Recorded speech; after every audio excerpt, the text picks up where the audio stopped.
How about like work-life balance? Because, you know, when there are things with like running a business where, you know, you can be so like absorbed into it. Yeah. It's hard to kind of have that, I don't know, life, quote unquote, Yeah. depending what that means to you. But like, you know, So Also, at what age did you become sole owner? what And age? then Mark's question. Sorry. I'm 34, and it was 2017. And so that age. How long ago was that now? That was 5 years ago, right? Yeah. Yeah. So that was like when you were 29. Yeah. Or 30. Okay, 20 and 30, yeah. Yeah, 20. It was June of that. So I think I was actually 28. But yeah, I don't know. I'm also probably making myself younger than I am. But follow up. You look young. I mean, Asians don't raisin. Yeah, that's right. That's right. But, and then, sorry, what was the second question of that? Oh no, I was just talking about work-life balance. Like, how's that been for you to try and, as an entrepreneur, you know, it can be challenging because you're the owner, so you know. So we are open 7 days a week, and I feel like I'm working 7 days a week, and it could be something like, yeah, I'm always on call, and everyone knows that. But you know, it's not that bad. I don't mind it. Like I like keeping in contact with my team. But they also know the boundaries of like, okay, like if we're running out of something, maybe you don't have to call me. Maybe you can just shoot me an email or I can find out about it today. So it's like right. definitely creating those boundaries of like, okay, what is appropriate to contact me with and what is not. But I mean, yeah, it's, you know, I wouldn't say it's balanced. It's definitely more work than life, but it is my life. So Yeah. so it's yeah, it's always been, yeah, I would always, my friends would always make fun of me because anytime we tried to do like a dinner or something, I was always late because I was always tied up at work, or I was on my phone because I was getting messages. And I mean, we deal with kids. Like I need to know something, and you know, is going on. It's hard. I mean, we had one kid who just got a concussion a few weeks ago. Oh no. I mean, gymnastics, right? So Jeez. the liability. Yeah, that's true. Yeah. Scary. So like, yeah, I needed to be all over that when it happened. Oh yeah, man, that's tough. The paperwork, right? The paperwork. Yeah, the paperwork is, but then yeah.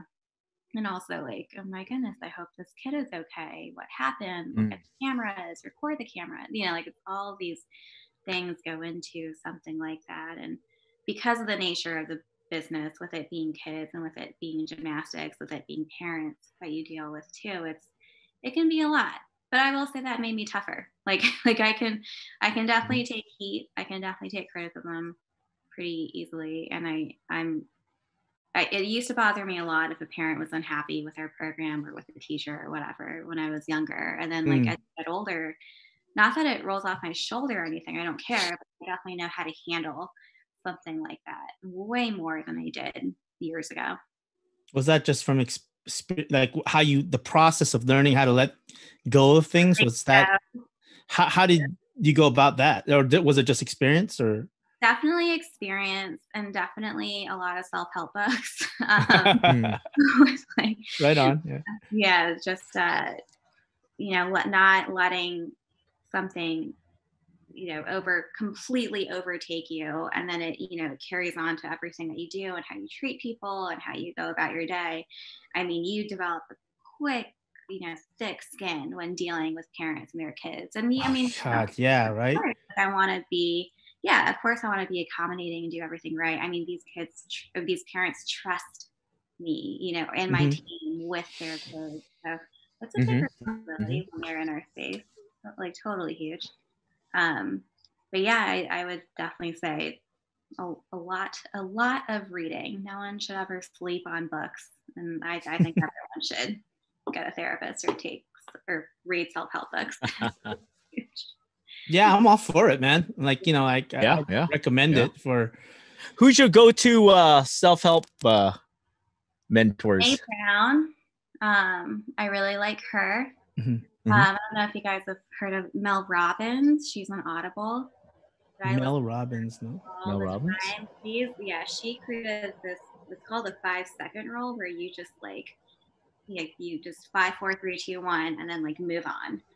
Kind of like Nike, you just do it, but like in a scientific way with a lot of science backed by it. Like if you just tell yourself, like I try to walk or run every morning for 2 miles before work. Oh, that's good. I don't like to.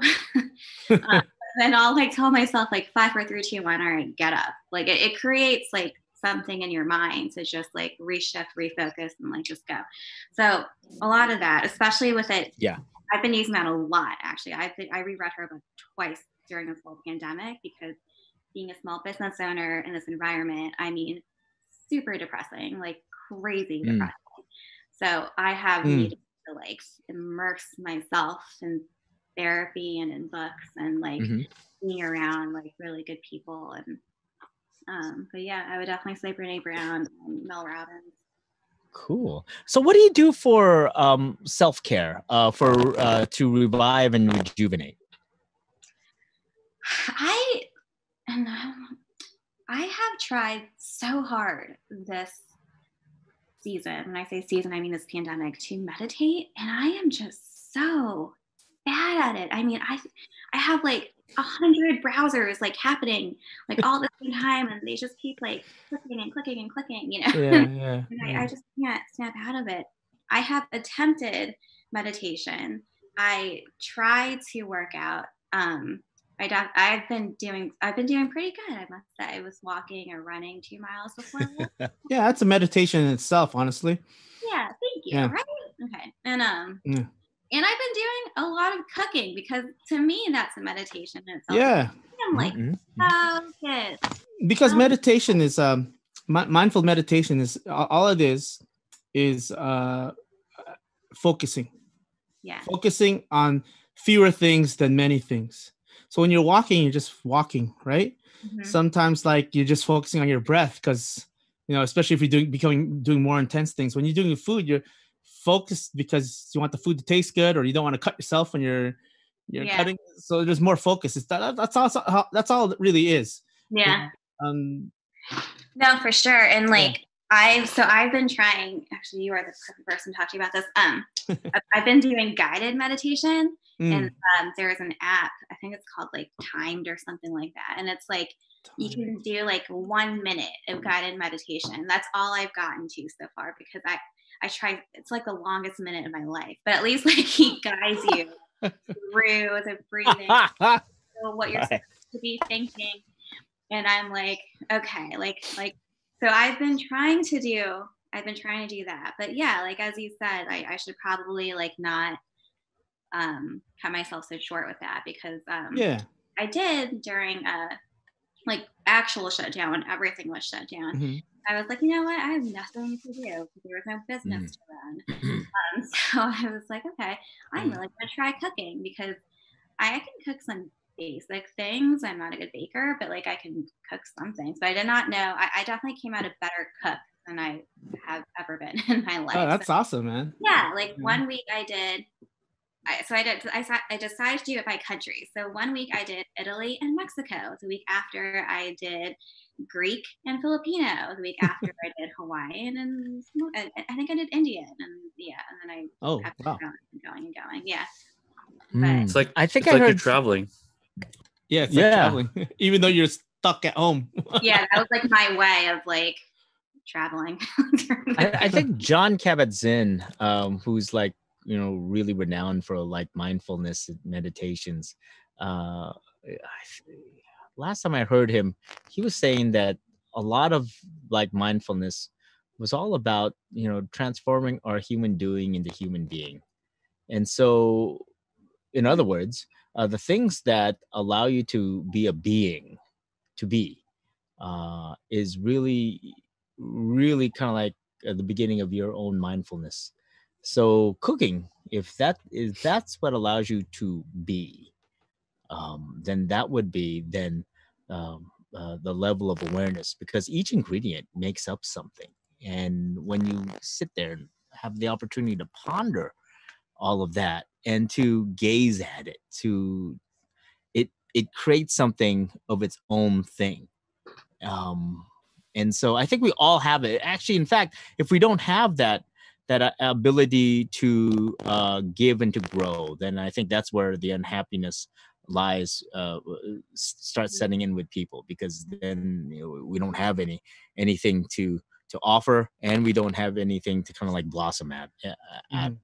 Yeah. And so yeah, that cooking sounds like a good thing. It sounds rejuvenating, Right.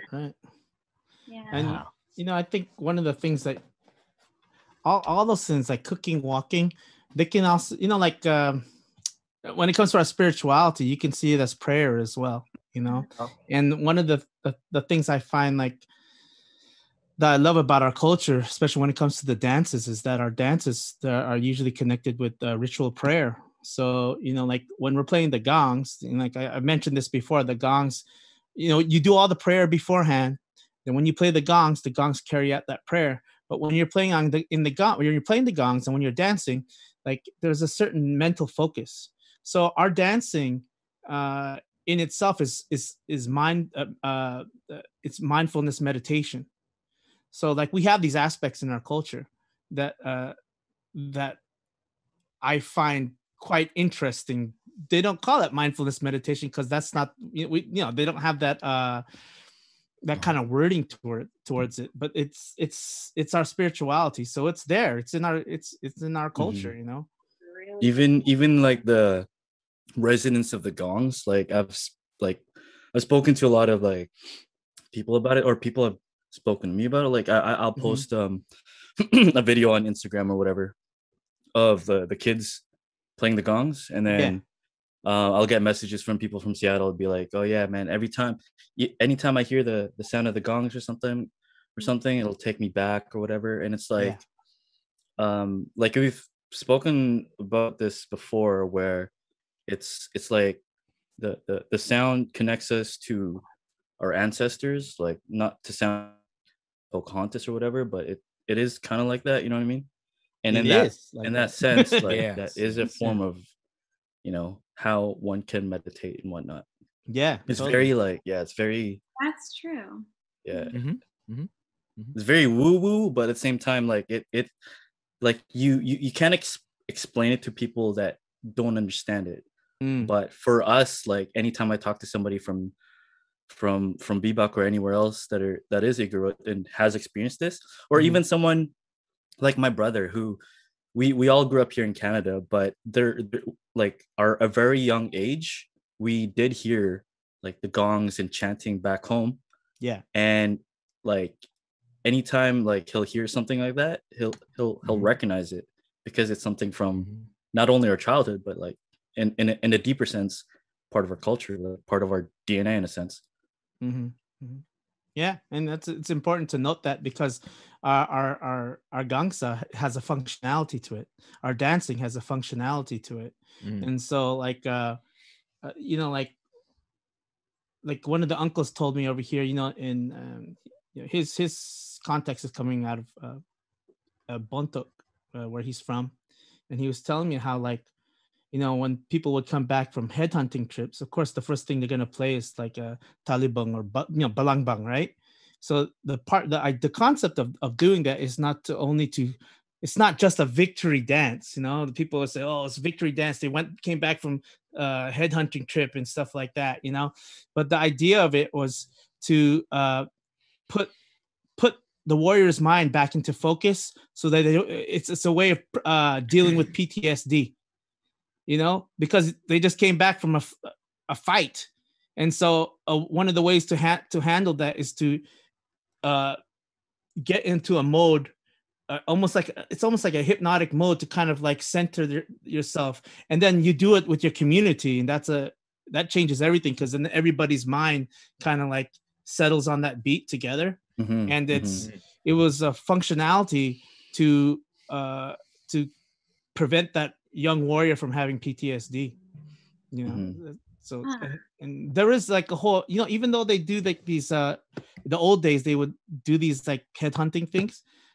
There was actually cleansing. They have cleansing rituals after these kind of these situations. And then they still did it even when they stopped doing the headhunting, when people would come back from war, or, you know, like even my father-in-law, you know, he was in a situation as a policeman, and they did some ritual cleansing for him, because emotionally it was very hard, because he had to, you know, shoot somebody, you know, as a cop in the Philippines. And that was hard for him to deal with. And the old people, they did these rituals to try and help him out with that. But yeah, anyways, man, we really shifted there. But it was because we were talking about mindfulness meditation. So like, Yeah. Which is, I mean, that can be a stigma, like, you know, any kind of form of, you know, therapy in Asian culture. I think. Well, people are using like Tibetan bowls and stuff now. They're using the frequency for healing. Yeah. So I mean, like, you think back to our people, it's not like our ancestors didn't recognize that. They obviously recognize that. They use it to carry the prayers out, but they also use it to center everybody in the community. Yeah. And this is where I find, like, man, how important these gatherings of Igorots are for the mental health of Igorots, like all over the world, like in the diaspora and in the Philippines. These gatherings and playing together, I find this, like, it's key, you know. Like, I think for every community, there has to have some form where they do something together, whether it be some form of dance or, you know, being on the same drum beat, you know what I mean? That kind of thing. It's important.